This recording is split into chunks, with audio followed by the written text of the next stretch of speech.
First up, and I am super excited to do this. Me too. It is a slice of my world.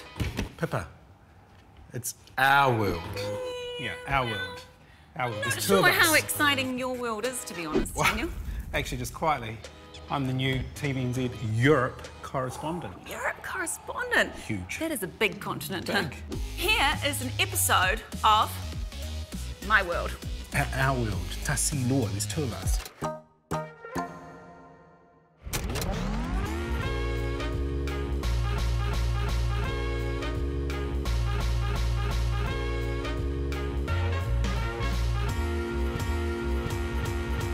Tonight, we might want the latest technology, but there's a price to pay for connectivity. That was so fantastic, and it was, of course, Brooke and Jay Williams. The Treasury website faced more than 2,000 attempted hacks in a 48-hour period. But it's the young girl's backstory that makes the achievement pretty amazing.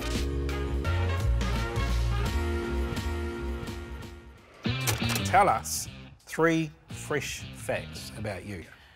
Nothing. This is it. This is my life. I went straight from uni, in fact, straight from uni to TVNZ. Wow. I know. I need to get out more. I need to get out more. Boring life. I was dishing out blue plastic trays at about 30,000 feet, going tea, coffee within New Zealand. So I used to be a flight attendant. A lot of people, when they first meet me, they go, oh, you're really tall. That's probably the biggest thing I get. My mum is from Whalealupo, and my dad is from Muriwai Sawhata. I am born and bred on Auckland's North Shore. Shore girl. My dad's German Samoan, so a lot of aunts and uncles, you know, basically the whole island. The whole island. The whole of the island. Cool. I speak Samoan fluently, English and Japanese. So when I started school, I couldn't speak English. I had to read books like Green Eggs and Ham from the age of 10. Palangis tend to come up to me and say, God, you speak English well. And I just sit there going, oh.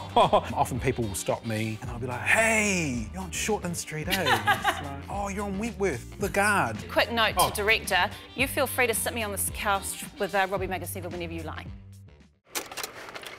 What's it like being for you? People must look at you and think, you ain't no Samoan girl, look at you. You know, you'd meet someone and they'd say, oh, I'm Samoan, and I'd say, oh, I'm Samoan too, and they'd kind of go, really? Yeah. You know, I haven't had to deal with some of the things that people have had to deal with growing up as Samoan in this country, because I don't look as Samoan. Do you think that's helped you in a way with your career? I don't. As opposed... I've never thought that before, but I don't know. I mean, I was first employed 20 years ago. I think things are a bit different now from what they used to be, and I think there probably is far more focus on diversity. It was never a moment where I thought I should let people know about this, because I just always was. I always knew that. And now I guess I'm more aware of having to put it out there rather than just thinking, oh, people will be able to tell, obviously. Born in Christchurch. Born in Christchurch, but my grandmother raised me. But Grandma was always strict. She was like, you don't ngangu at home. But Grandma loved Days of Our Lives, but she couldn't understand a word they were saying. So I thought, hey, Grandma, if you let me translate it by learning English, then I can translate what they're saying to you. And it worked. Here I am, a boy who couldn't speak English, now reading to the nation because of my grandma. And Days of Our Lives. And yeah, Bow and Hope. Bow and Hope. Bow and Hope. Bow and Hope. That was it. If you weren't where you are now, what would you be doing?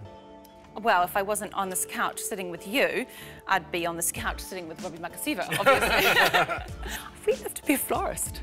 Really? Yeah. But that love of nature and things is, I think, really grown in me. That is career number 2. What would you be doing? Working as a journalist, you kind of advocate for the voiceless and for a lot of minorities. So I think I would have gone into law. That's much better than florist, isn't it? I know, I just thought, Lame. flowers die. And... How do you represent your Samoan side? I think in being a good person and doing the things that I guess in Samoa we hold dear. So you are beyond loyal and faithful to your family. You would do anything for your family. You know, I feel like I'm a strong woman who wants to fight for other people, and that is through and through Samoan, isn't it? Awesome. That was like a Miss Piha question for the finalists. It's like something going, wow. Tell me what your favourite thing about your Samoan heritage is. Family and food. That's the best thing about being Samoan. I just think that's what real Samoa is. Good chats, lots of laughing, and just blessed to have family. Because family's important. Oh, it's everything, isn't it? Yeah.